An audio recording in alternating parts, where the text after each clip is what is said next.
appreciate everybody being here today. We're going to go ahead and try to get started. Maybe Tracy will be back in a minute.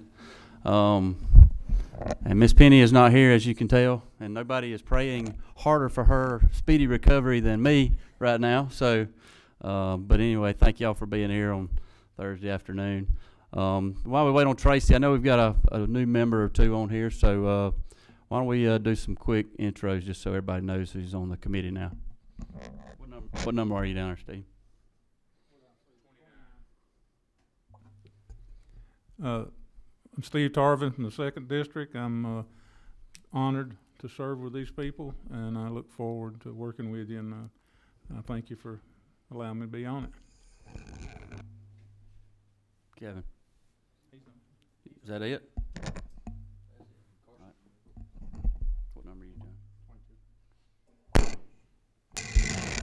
John Carson represents part of North Cobb and South Cherokee. Thank you. All righty. Well, let's get started so we can go home. Department of Agriculture. Anybody here? Robert, you want to start then?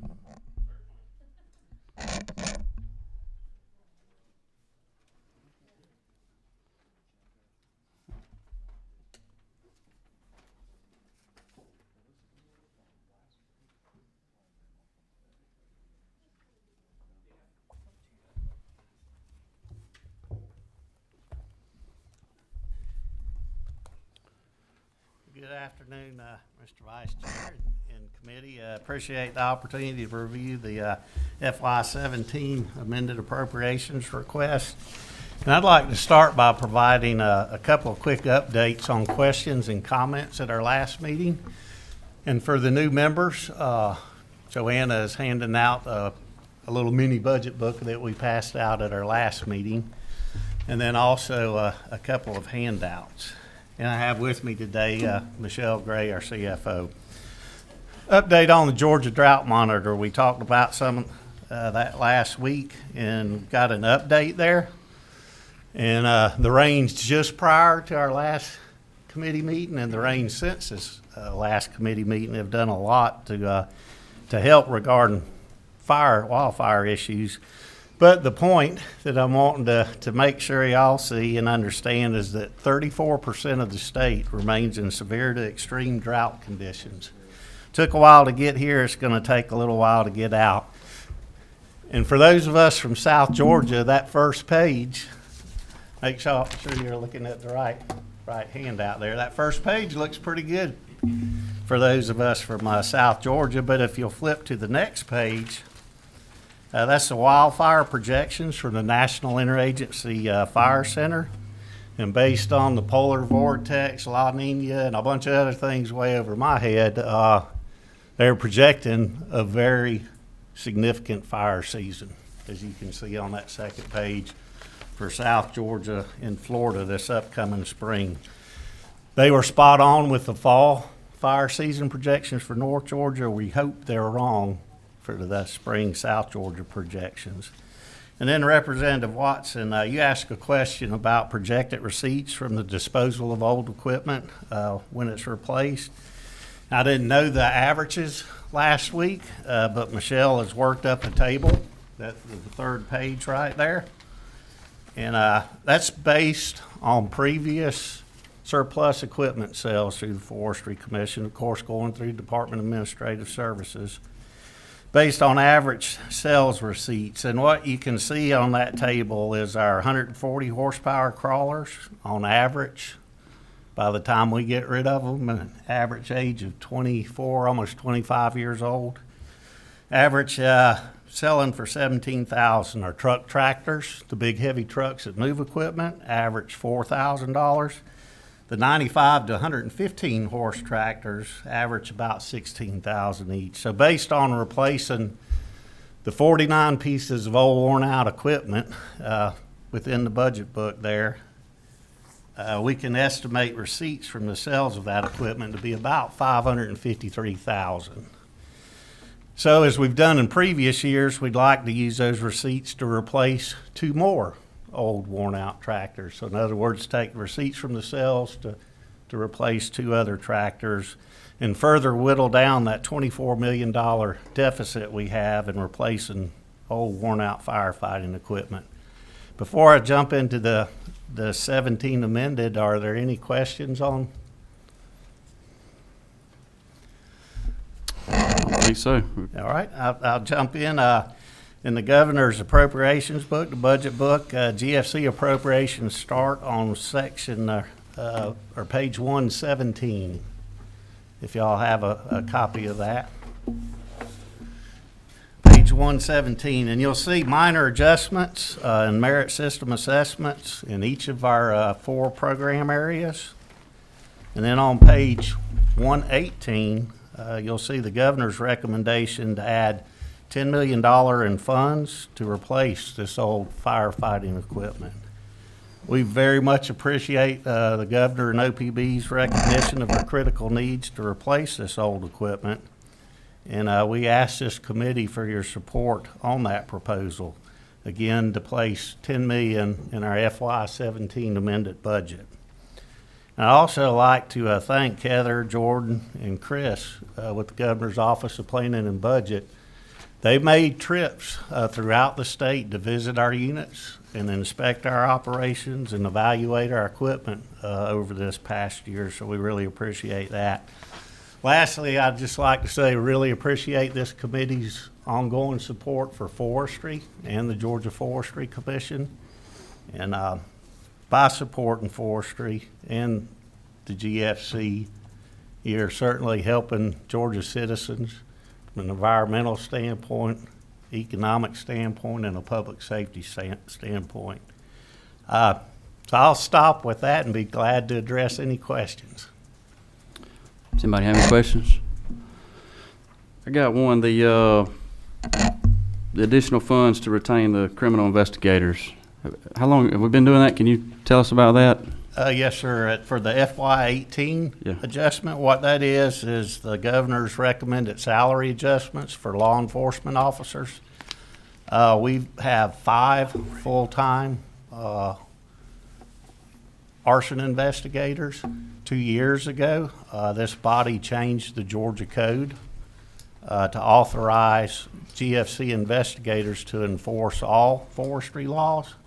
And the focus there really with that was looking at timber sales transactions. So we are doing that now across the state, and that's what that adjustment is governor's recommended salary adjustment for post-certified law enforcement officers for the five folks we have. Okay. All right. Anybody got anything else? All right. Thank y'all. All right, thank you. Y'all are up. Pat.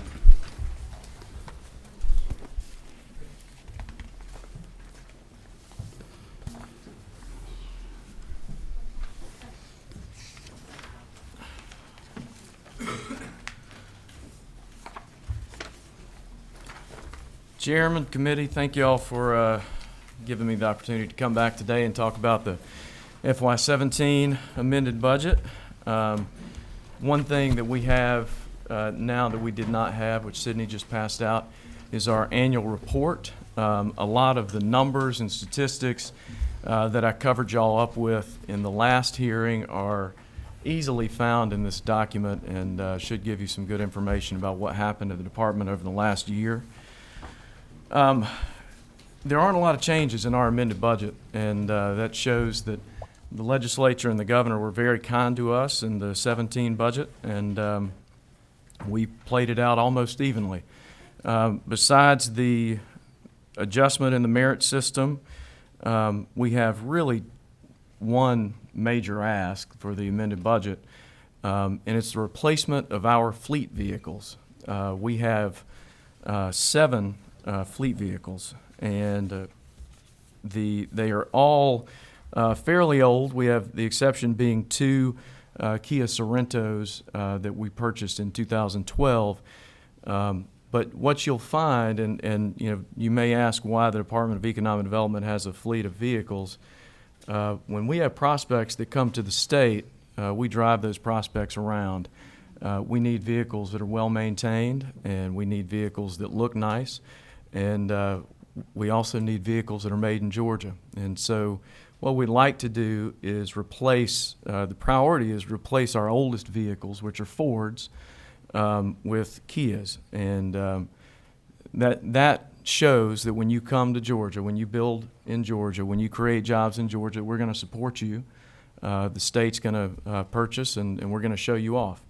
And then we'd really like to replace them all, and the governor's office was very kind to give us that flexibility in this budget.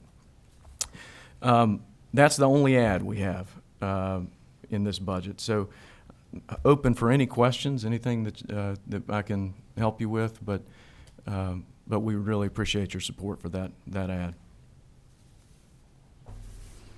Anybody got any questions? Real quick, all these vehicles, they're used across the agency, right? It's not like one specific. That's right. So we have a checkout system, and we have to have that flexibility that whether you're in film or whether you're in tourism or whether you're in global commerce, that there's a nice vehicle that you can use when we have customers coming into town. And I'm sure that's all bid out, lowest bid. Absolutely. Okay. And the great thing is the legislature passed the bill recently allowing us to give preferential treatment to Georgia made companies, and so Kia is our preference. Okay, hold on just a minute. 23. Alan?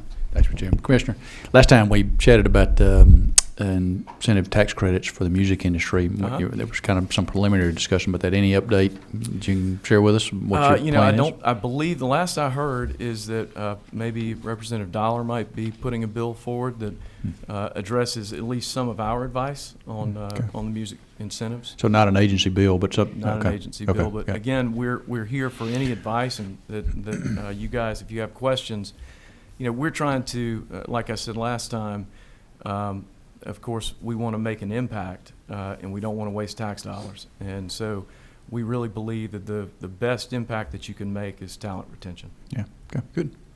Thanks. Thanks, Al. Anybody else? All right. Thank you all for being here. Sure, Appreciate it.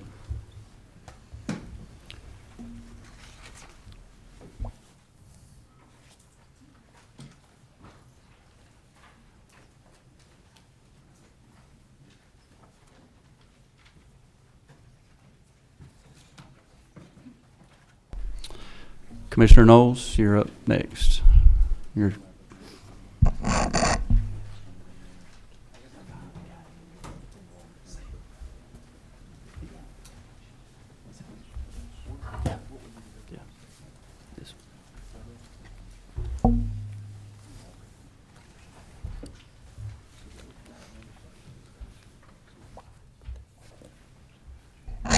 You're good. Go ahead. Thank you, Mr. Chairman, members of the committee, for the opportunity to talk about the governor's budget recommendation for DCA and One Georgia. Certainly appreciate all the support we've gotten in the past from the General Assembly. There are 3 areas in our budget where the governor has recommended additions aside from the common adjustment to the merit system assessments. And those 3 areas are in coordinated planning, state economic development, and One Georgia. So I'll focus my remarks on those 3 things today. At 16.2.2 on the tracking sheet, you will see that the governor has recommended $2,250,886 to be spent over a 3-year period to help the state of Georgia prepare for the 2020 census and ensure that we have the most complete count of our population. Being well prepared for the census is important in many ways, since many of the federal funds that flow through to our state are determined in part on our population. We also know that an additional congressional seat could be in the balance for the state of Georgia, so we want to do everything we can to lay the groundwork for an effective census count in our state. The $2.2 million would allow DCA to partner with Georgia's 12 regional commissions and local governments in making sure our census boundaries and residential addresses are clearly defined and documented. Other key players with us in this endeavor will include the Association County Commissioners of Georgia, Georgia Municipal Association, and the Carl Vinson Institute of Government. The cost for the project include $149,250 that will help with the various boundary validation and reconciliation efforts we need to undertake with the Census Bureau. $1.966 million will be used to accomplish the local update of census addresses, or LUCA process as it's called. This is really the heavy lifting required to get ready for the census and ensure we have the most accurate and verified list of addresses to the Census Bureau to guarantee our best chance of getting a complete count. And finally, $135,000 will be used for project management to make sure there is good coordination between all of the players and that the project stays on track. We have some more complete information on that we will be glad to pass out for you that goes in depth into all of the work we would be undertaking. At 16.11.2 on the tracking sheet, you'll see a recommendation to add $15 million to the Regional Economic Business Assistance Grants, otherwise known as REBA. These are important incentive grants to be used to attract jobs to Georgia. Last year, we were able to leverage $14.5 million in REBA funds to generate $460 million in private investment, creating and retaining over 7,700 jobs around Georgia. And of course, we work very closely with our friends and partners at the Department of Economic Development in administering that REBA program. The governor has made several recommendations for additional funding within One Georgia.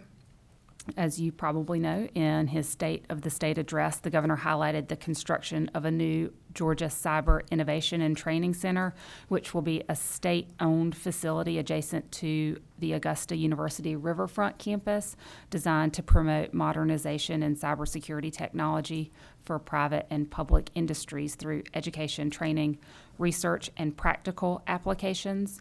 So at 16.14.1 on the tracking sheet, you will see that the governor has included $50 million in the One Georgia budget to finance construction and operation of the facility.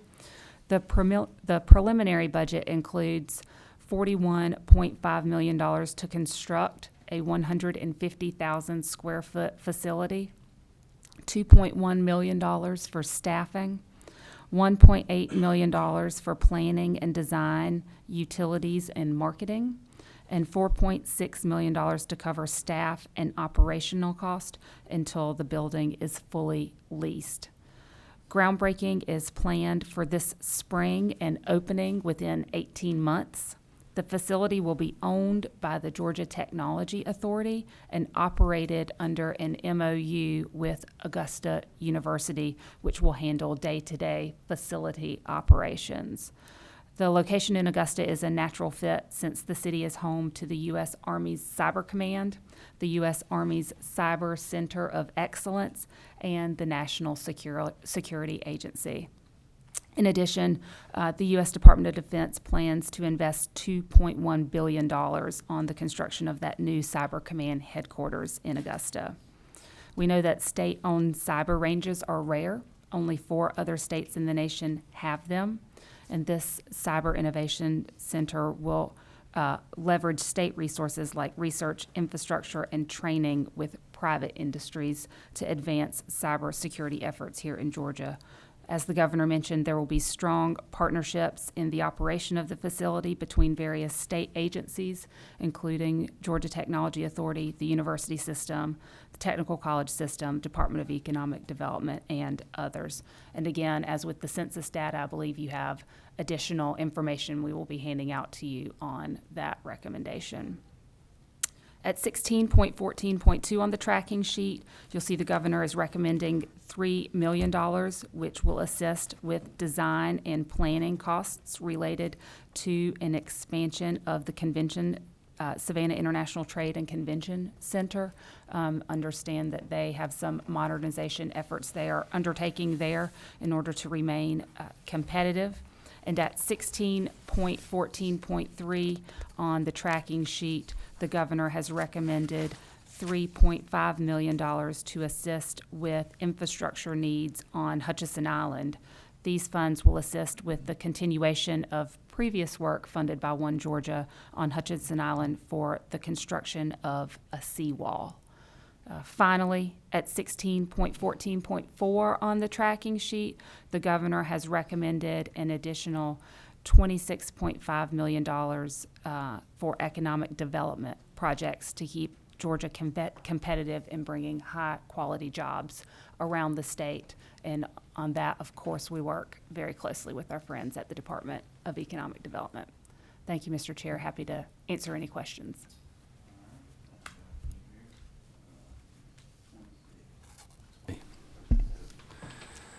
Thank you, Mr. Chairman. Quick question on the last one you just mentioned, 16.14.4. Can you talk to us a little bit about what those projects are already?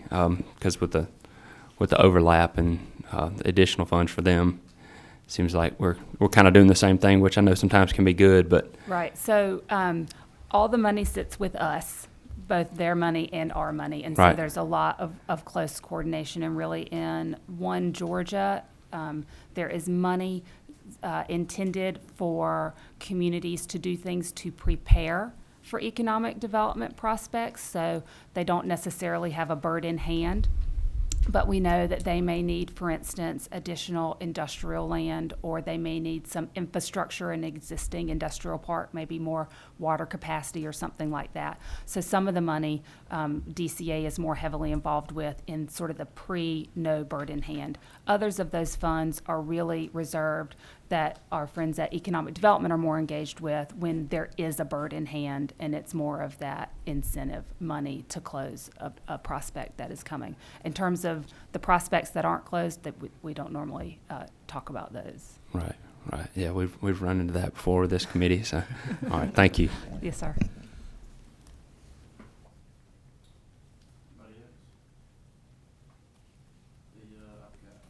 Got one on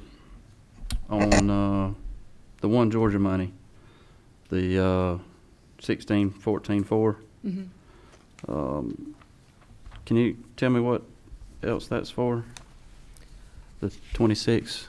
So that is to make sure that we are well poised to be able to attract additional jobs to Georgia. And I think part of the thinking is we know that with U.S. Army Cyber Command and the state's investment in this cyber center, there are going to be a lot of private industries looking to locate around that facility. We also know that based on the location, South Carolina is right across the river, and that some incentive money to be able to help locate those may be useful. However, we're not only focused there, and the purpose of One Georgia is really to be able to grow and develop jobs across the state, and we are certainly committed to doing that. Okay, is there some water metering money in there, ag water metering money in there? There is in One Georgia. Is that part of that 26? Yeah, so Okay. 10.5. Okay, so 10.5 million Okay. of that is for the ag water metering program. I apologize for excluding that from my remarks. Okay. All right.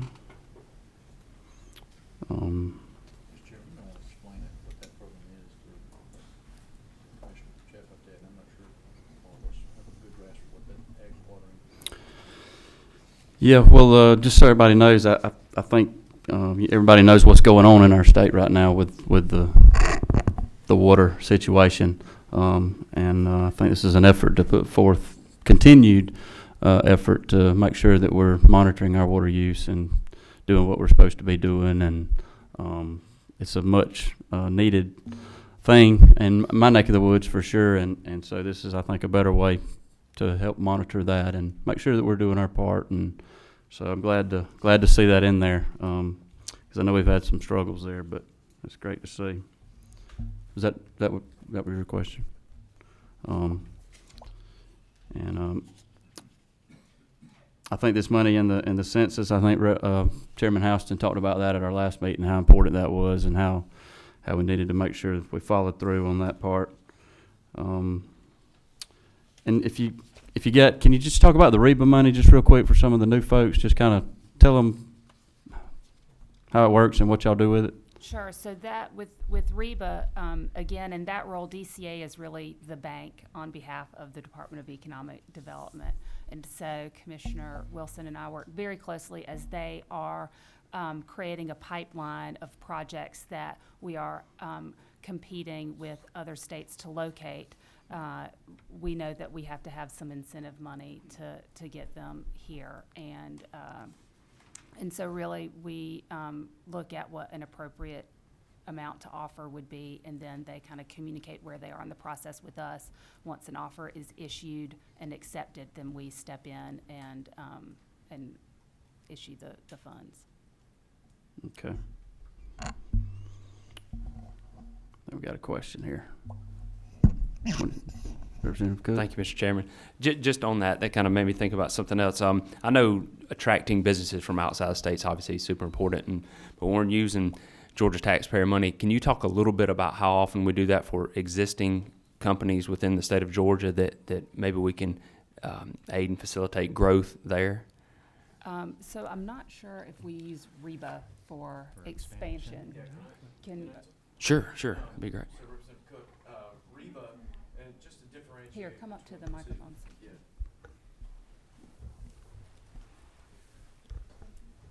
So to differentiate between the two, REBA has a lot of flexibility on those funds. Our ability to both work with existing industry that's growing and expanding, and attracting new business from out of the state. We can use that money all over the state, but generally, we've tried to focus REBA money on being kind of metro projects, because the edge dollars that you see in One Georgia, we can only use those in One Georgia counties, rural counties. We can't use those in metro areas. Like Commissioner Knowles said, we use that money as kind of the closing gap. Of course, that money never goes to a company. It goes to a local development authority, which you all know because of the gratuities clause. We use that money. The key to those is it has to be a competitive process. There has to be another state trying to attract. If it's one of our companies, and there is South Carolina that's bidding to try to take them away, yes, we use REBA and One Georgia money to maintain those jobs and grow jobs in Georgia. So we do use it for existing industry as well, but it has to be in a competitive bid. Sure, okay, thank you. Sure. Anybody else?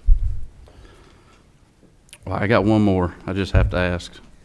The Trade Center is it not on Hutchinson Island, or is there two separate locations? So I think there's two separate needs there. One is for some infrastructure for the Trade Center, and then, as I understand it, that seawall project is a continuation of something that we've already been doing that will allow a new private investment of up to $150 million to locate, but there's just some infrastructure needs on Hutchinson Island in order to do that. But that would be separate from the existing International Trade and Convention Center that's there.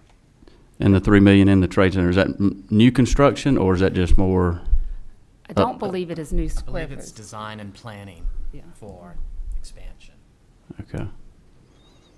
All right. Anybody else? All right. Thank y'all.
I guess we're gonna be at ease for a minute here until we get some more information.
All right, we're gonna go ahead and get back started so we can get out of here today.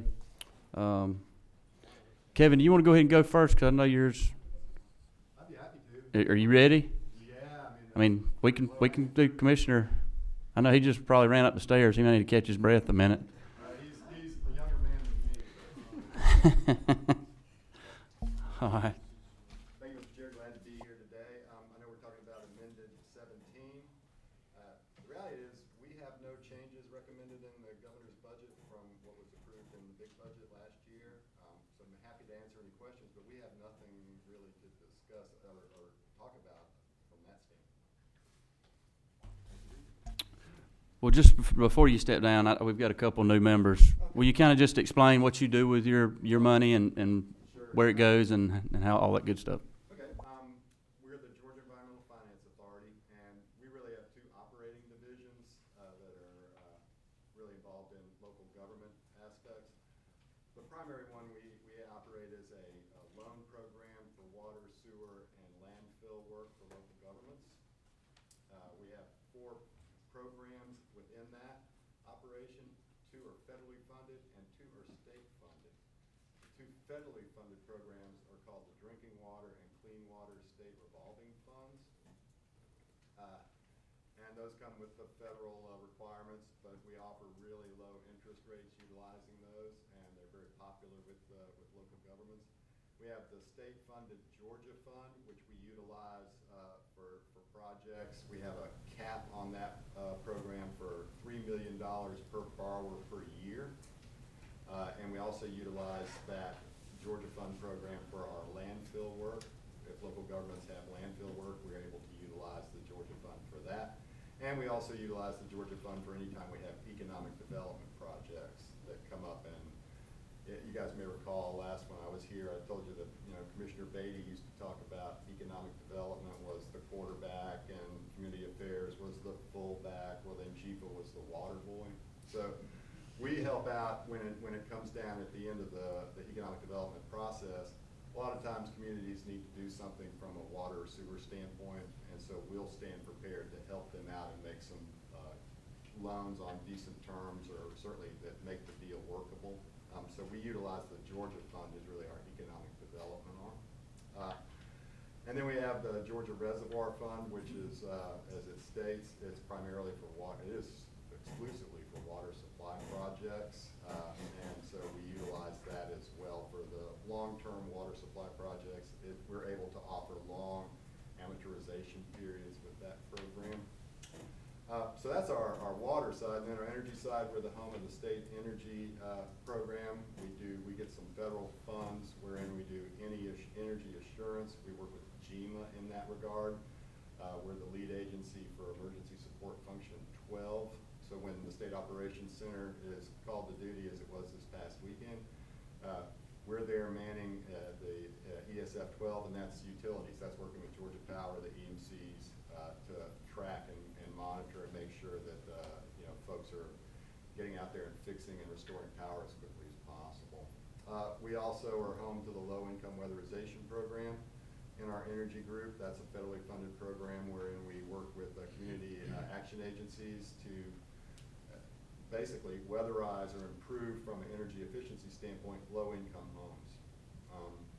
And then we also are part of the, again, the state energy program. We have projects that we work on with local governments. Of the past 3 or 4 years, we've had programs wherein we subsidize converting irrigation motors from diesel to electric. And this past year, we've been working on in helping communities improve their electrical vehicle charging infrastructure. So we help subsidize some of that under the state energy program, which is a federal program. That's really kind of the nutshell of what we do for those of you that are interested. I'm sure it bores you to tears. So that's it, Mr. Chairman. Any questions? All right. Anybody got anything? All right. Thank you.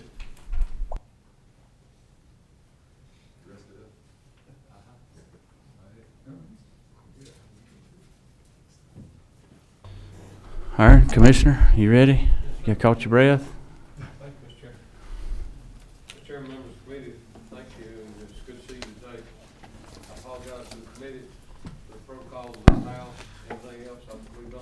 here for public TV, and my shirt and tie and dress pants are exactly back where we were, and what I got on is what I'm sorry. I don't like to come unprepared, but it's good to see y'all. Good many of you were over at the Rural Caucus yesterday, and Mr. Chairman, congratulations to you again. We look forward to being able to host y'all every week and do some other good things this session. We're delighted on the 17 to have a couple of asks or a couple of answers to our requests that actually flow back from our request for 18. Typically, it's been a bond deal, monthly request for vehicles in two of our areas of consumer protection and marketing were met and rolled out of 18 in our request and rolled back into 17 in cash. And so those 270, I think you see the numbers 272 and 274 are there, and we're grateful for those. We're a high, maybe not the highest, but we're around 300 vehicles because we have people all over the state on the road all the time. So having a regular plan to replace these is very important. And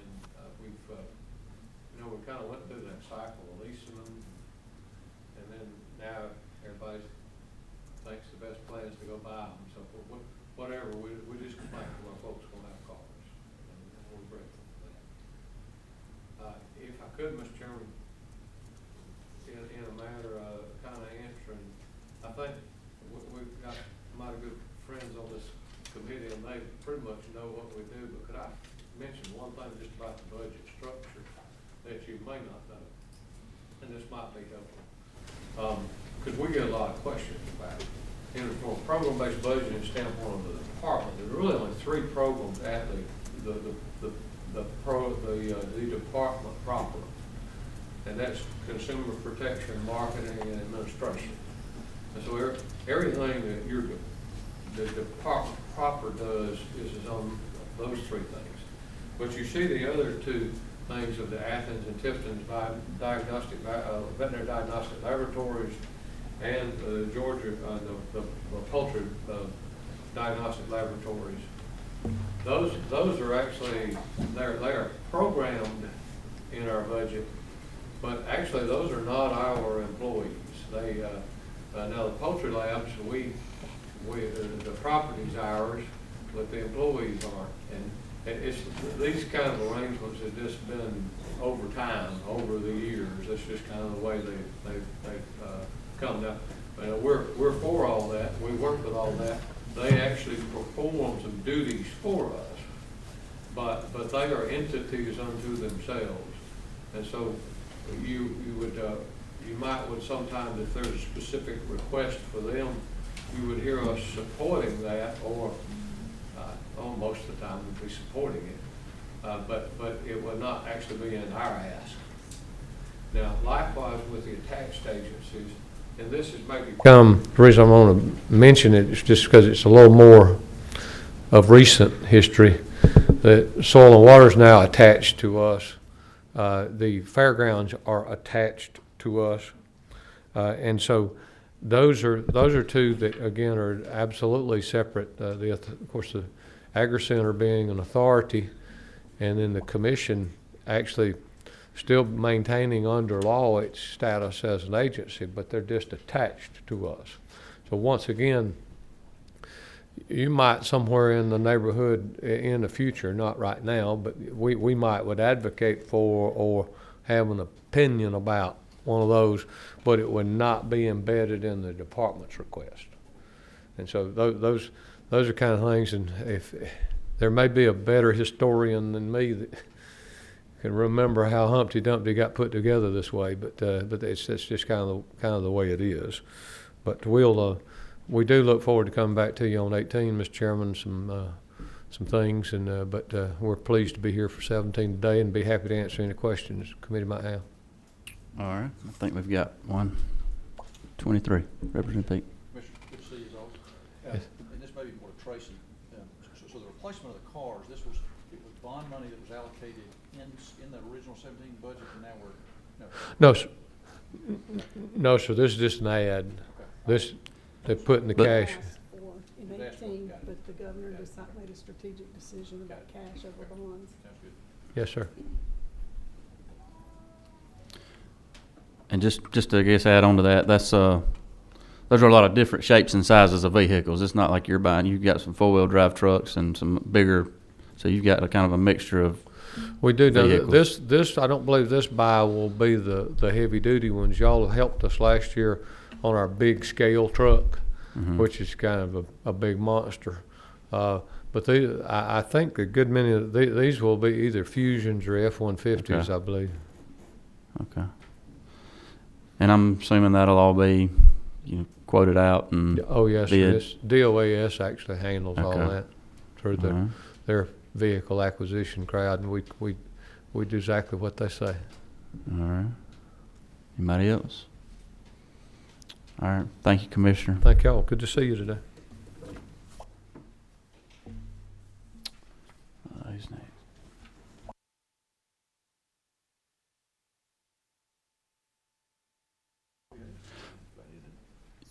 Yep. Mitch, you ready? Yes, sir.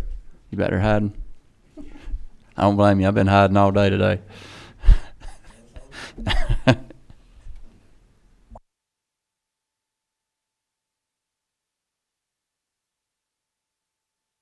Be long.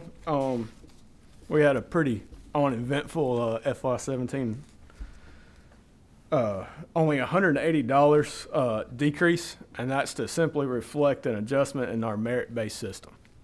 So, like I said, nothing uneventful. I do wish Representative Shaw was here. I'd like to extend a thank you. Last time I was here, he suggested a print company to contact about some print needs we have, and we've reached out to them and been in contact with them, and hope to get something done with them. So I appreciate it. And again, short and sweet, but I'll take any questions, but that's what we have. Okay. Does anybody have any questions? And for those of you new on the committee, the Soil and Water used to handle a lot of the water metering, and y'all know about all that, and that's all now at EPD, and Georgia Forestry still working on it, and still happening. But if nobody's got anything else, all right, Mitch. Thank you, man. Thank you.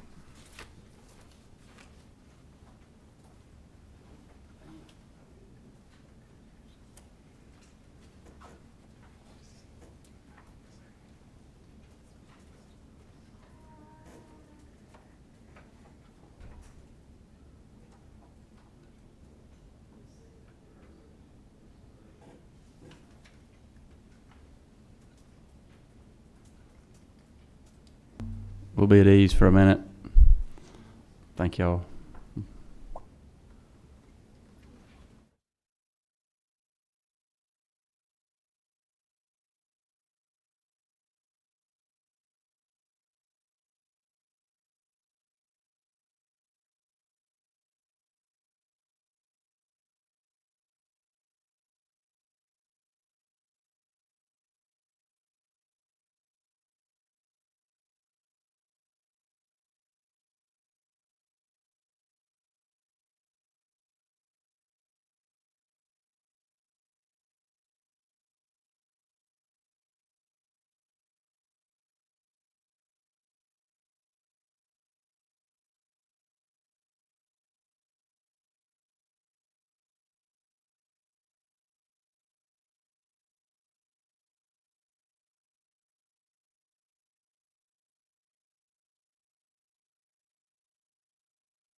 we're officially adjourned. We moved through this mighty fast, and if everybody will keep Chairman Houston in your thoughts and prayers as she gets ready to come back.